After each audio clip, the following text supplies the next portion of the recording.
Alright gang, welcome back.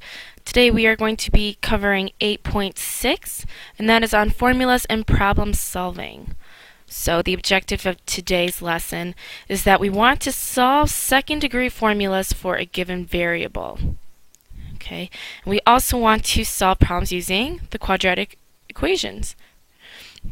So today's lesson we're going to see word problems, and I know a lot of us fear word problems. But here's my advice to all of you. Keep calm and don't be scared. Okay, we will be fine. We'll work out these word problems nice and slowly and together. Okay, so hold on. Okay, so this first one is not too bad, not a word problem yet, but we are going to solve for r. So notice we have two variables in this equation. We have m equals 4r squared. So to solve for r, let's divide both sides by 4. So we have m divided by 4 equals r squared. And now when we have something squared that we're solving for, what we've done in the past is we just took the square root of both sides, which could be positive or negative, right?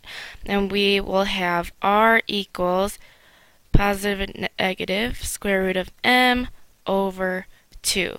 So I just took the square root of both the top and the bottom, and I know that the square root of the square root of 4, is just 2. Let's try one just like that, but it's a little different. Okay, we have 2 pi r squared plus 2 pi rh equals 1. Okay, we're solving for r, and this might look like something we've seen before, but what if I get this 1 over to our side, to the left side? 2 pi rh minus 1 equals 0. And we've seen this before. This is a quadratic now, and we are going to use our beloved quadratic formula to solve for r. So using the quadratic formula, I will have r equals, it's going to be minus b, so minus b is everything here except for r, our variable. So we have minus 2 pi h, so minus b, plus or minus the square root of b squared. So again, we're just going to take that b, 2 pi h squared, minus 4 times a, which in this case is 2 pi, times c, which is negative 1. So instead of multiplying it by negative 1 here, I'm just going to change that negative sign to a positive sign. All divided by 2a, and a here is 2 pi. Okay. Let's just keep going. We're going to simplify this out a little bit. So we have negative 2 pi h plus or minus the square root of, so we have to square each term in here inside the parentheses. So I have 4 pi squared h squared plus, and I'm just going to leave this as 4 times 2 times pi all over 4 pi. Okay, this next step, what I'm going to do here, I'm going to keep this negative 2 pi h plus or minus, and notice that both of these terms in here have a 4. So really I could pull that out, right? Plus 2 pi. I'm going to pull out that 4, and I know that 4 is a perfect square. So in this next step, I'm going to pull that out of the radical. So I have 2 times the square root of pi squared h squared plus 2 pi all over 4 pi. We're almost done. R equals, now just to finish this up, can't really simplify too much here, but we can reduce. So I'm going to divide each of these terms by 2, and I'm going to have negative pi h plus or minus the square root of pi squared h squared plus 2 pi all over 2 pi. And that's as far as I can go as far as simplifying it. And we solve for r. Alright, let's move on. Hope you guys get a kick out of my picture here. So, we're going to have a word problem here. We're going to work through it together. So, a Furby, and I really, really, really hope you guys know what a Furby is, or else I'm going to feel old. But a Furby is dropped from the top of the Gateway Arch in St. Louis, Missouri, which is 195 meters high. So the question here that we want to find is, how long does it take to reach the ground? Now before we get started here, there's an important piece of information that we need to know. So it is known that when an object is dropped or thrown downward, the distance in meters that it falls in seconds is given by this equation. S equals 4.9 t squared plus, we call this V naught t. And I'll tell you right now what this all means. S stands for the distance. Okay, so let's write this out.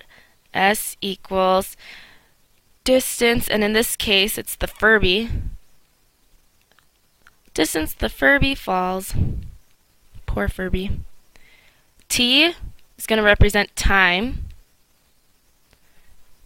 Okay, and V naught is just the initial velocity.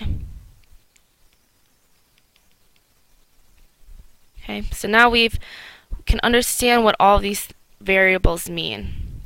So we're going to use this equation here and the given information that we were given in the beginning of the problem to solve for, well, what are we solving for? It's a good question, right? How long? How long? How long indicates that we're looking for time, so we're solving for t here. And we're also given that the top of the arch is 195 meters high, so we can say that the distance that the Furby will fall from the top to when the Furby gets to the bottom is 195 meters. So we're going to let that be S.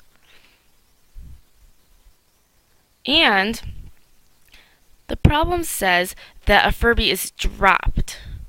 So when you drop something, you're not putting any force or speed to start with it, right? You're just letting it go from 0 speed or an initial velocity of 0. So our V naught here is just 0. So let's use these two known facts and let's put it into our equation and solve for t. So we have 195 equals 4.9 t squared plus 0, right? V naught is 0. Okay, well, this is pretty basic. We know how to do this. Let's divide both sides by 4.9. And you should get something around, divide that by 4.9. And you should get something about t is about equal to t squared, that is 39.8. So if we square rooted both sides, we're going to get t equals about, that should be an about sign, 6.3, and we are measuring time in seconds. Now notice, usually when we take the square root of both sides, we get a positive negative, but we can't have negative time here, so I'm just going to look at the positive time. So to answer this question, the question asks, how long does it take the Furby to reach the ground from just dropping him from the top? Well, it's going to take about 6.3 seconds. Moving on. Alright, Furby, we're not done with you. He's a little upset about this. Now we're going to throw the Furby. Sorry, poor guy. We're going to throw Furby downward from the top of the arch at an initial velocity, so an initial speed of 16 meters per second. Okay, I'm just going to highlight this. Now we're looking how long does it take to reach the ground. So how long implies we're looking for time. It's a really good strategy when you're doing these word problems to highlight the information you're given and think about what are you looking for. So it's a good strategy. I'm going to rewrite that given equation from the last problem. So remember, this is the equation, the universal equation for when an object is dropped or thrown downward. Okay. Now, let's talk about what we know. Well, we're given that the initial velocity was 16 meters per second. And we know that the height of the arch, so from the top of the arch to the bottom, the distance is 195 meters. And we are solving for time. How long does it take to reach the ground? So again, let's set up an equation. 195 equals 4.9 t squared plus 16t. Okay, let's set this equal to 0 by bringing 195 to the other side. So 0 equals 4.9 t squared plus 16t minus 195. Now this doesn't seem something that's nicely factorable. I don't know about you, but I don't think so. I don't want to try it. So we can use what we learned last lesson. Wow! The quadratic formula. And that can save our lives right now. So let's use that. T equals minus b minus 16 plus or minus the square root of, we have b squared, 16 squared, minus 4 times a times c all over 2a.